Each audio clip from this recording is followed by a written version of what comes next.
بسم اللہ الرحمن الرحیم۔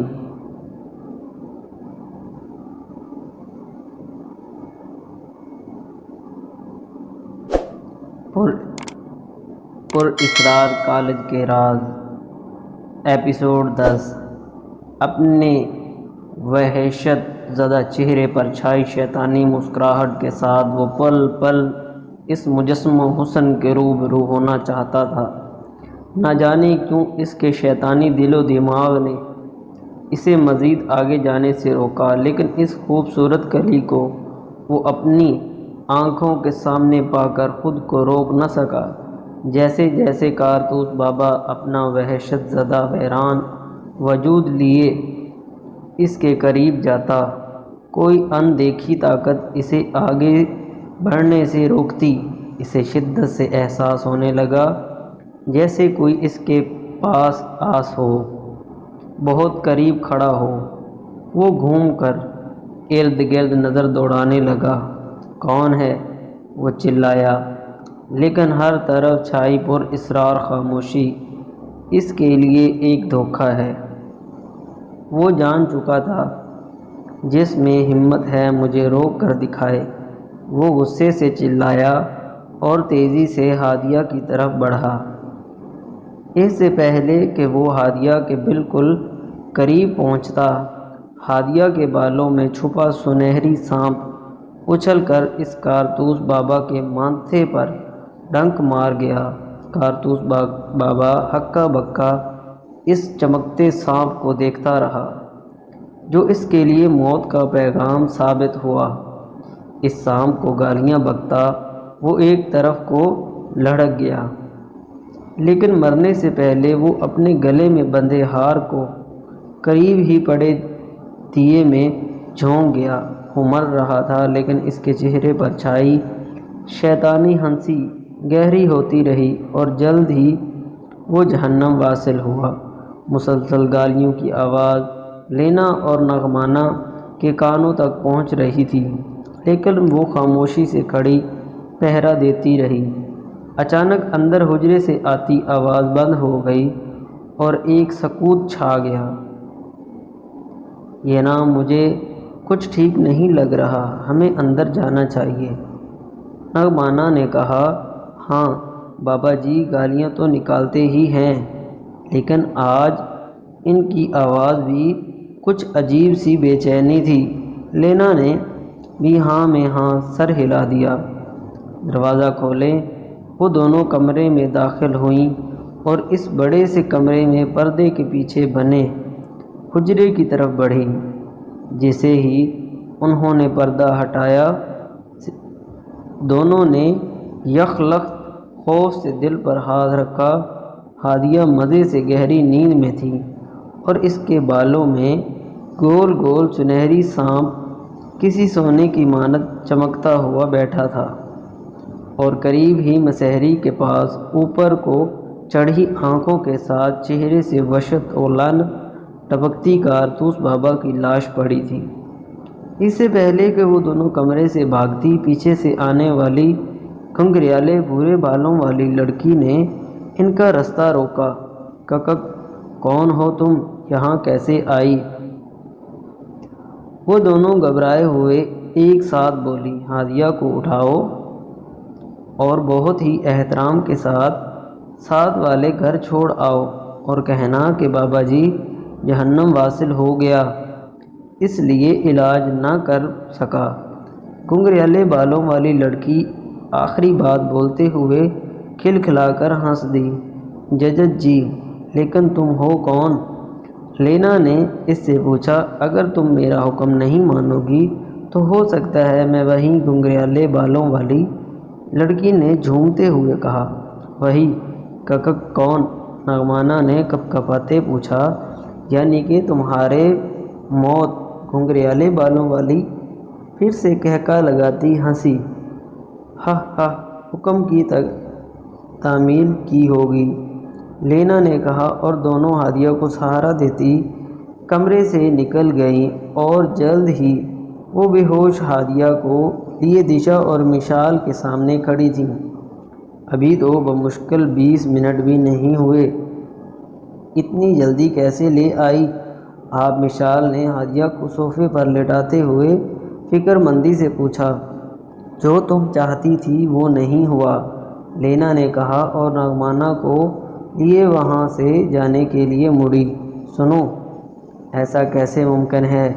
مشال کی آنکھوں میں غصہ اور جلن دونوں تھی۔ ممکن ہے کہ بالکل ممکن ہے، جب کارتوس بابا سائیں ہی دنیا میں نہ رہے، نغمانہ نے غصے سے جواب دیا، اور وہ دونوں وہاں سے چلی گئی۔ واہ یار، وہ بابا مر گیا؟ دشا نے ہاتھ کی تالی بجاتے جوش سے کہا۔ شٹ اپ دشا، اب میں کیا کروں گی؟ مشال نے پریشانی سے کہا۔ فی الحال مشی، تمہیں گھر جانا چاہیے، بہت لیٹ ہو تم۔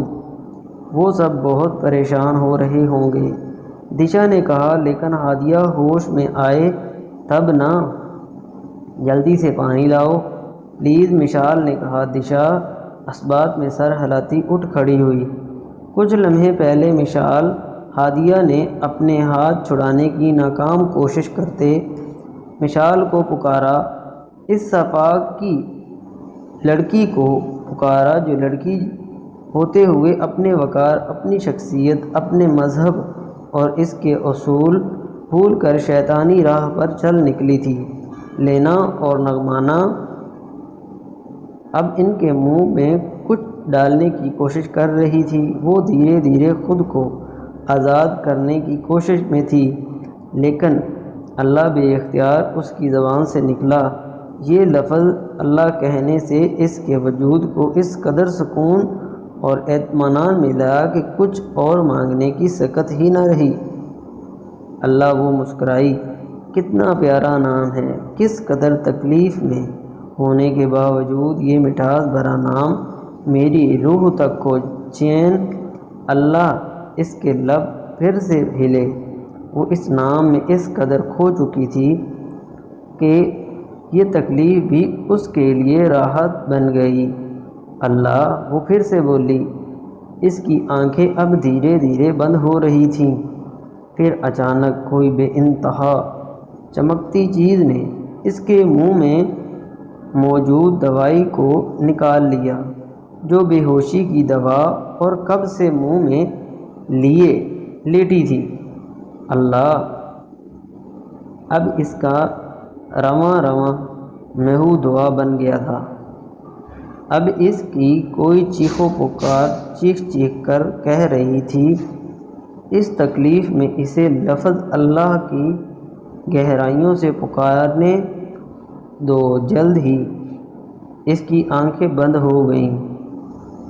لیکن یہ کیا، میں تو اب بھی دیکھ سکتی ہوں۔ وہ ایک خوبصورت چہرے ہرے بھرے جنگل میں تنے تنہا بیٹھی تھی۔ اس کے جسم پر کھلتی کلی کی مانند سیاہ خوبصورت لباس یک دم سے اٹھی اور کالے لباس کو دیکھنے لگی، جو اسے اور بھی محصور کن بنا رہا تھا۔ میں کہاں ہوں؟ وہ خود سے ہی بولا۔ ہر طرف قد آور بلند و بالا درخت، جیسے وہ کسی جنگل میں ہو۔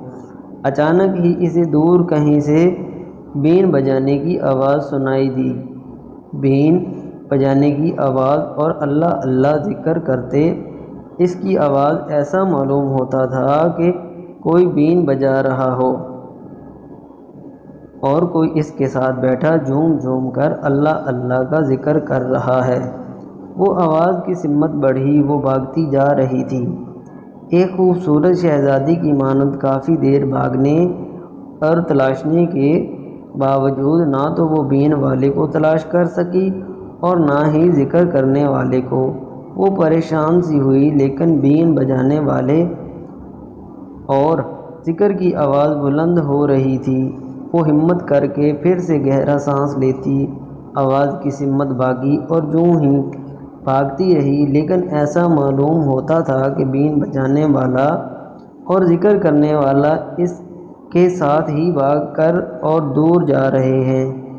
وہ گھبرا کر سبز گھاس پر اداسی سے بیٹھ گئی۔ شاید میں ان آوازوں کو کبھی نہ ڈھونڈ سکوں۔ وہ ایسے ہی بیٹھی رہی جب اچانک اسے اپنے پیچھے دور گھوڑوں کے ہنہنانے کی آواز سنائی دی، جیسے بہت سے گھوڑے اسی سمت آ رہے۔ وہ اٹھی اور ذرا فاصلے پر چھپ گئی۔ گھوڑے قریب آ رہے تھے اور وہ خوبصورت بھورے رنگ کے گھوڑے ایک بگھی کو کھینچتے آ رہے تھے جس پر لکڑی کا کام کیا گیا تھا اور دونوں اطراف پردے لگے تھے۔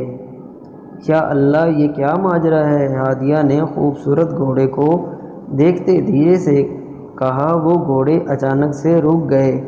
بگھی کے دروازے سے ایک نہایت دل نشین پری چہرہ لڑکی شال اوڑھے اتری۔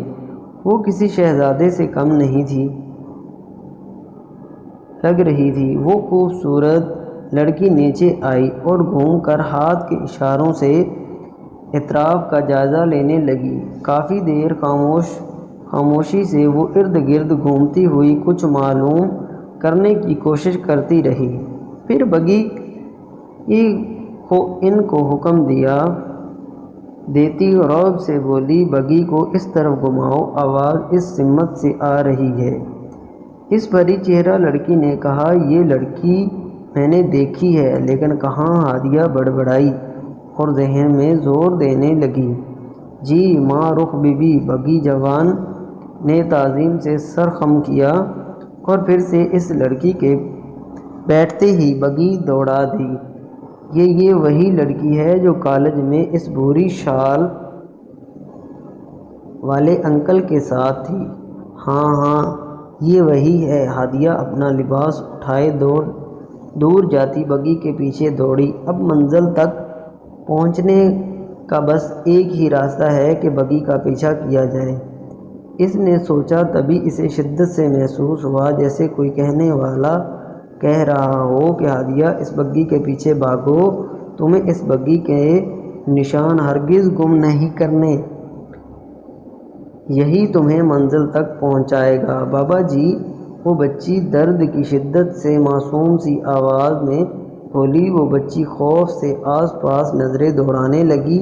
یہ کوئی تہہ خانہ تھا جو لان میں کھلتا تھا، جس کی سیڑھیاں ختم کر دی گئی تھیں۔ ماما، وہ بچی پھر سے بولی، لیکن اس گپ اندھیرے میں کون اس کی مدد کرتا؟ یقیناً کوئی نہیں تھا وہاں جو مسلسل اس بچی کو درد و کرب سے تڑپتا دیکھ رہا تھا، لیکن مدد کرنے کی نیت سے ہرگز نہیں۔ جاری ہے۔ امید کرتا ہوں میری یہ ویڈیو آپ کو اچھی لگی ہوگی۔ اگر میری ویڈیو اچھی لگی ہے تو میرے چینل کو لائک کریں، سبسکرائب کریں اور بیل آئیکن کے بٹن کو پریس کرنا نہ بھولیں تاکہ اس طرح کی اچھی ویڈیو آپ تک پہنچتی رہیں۔ ملتے ہیں پر اسرار کالج کی نیکسٹ ایپیسوڈ میں۔ جب تک کے لیے اللہ حافظ۔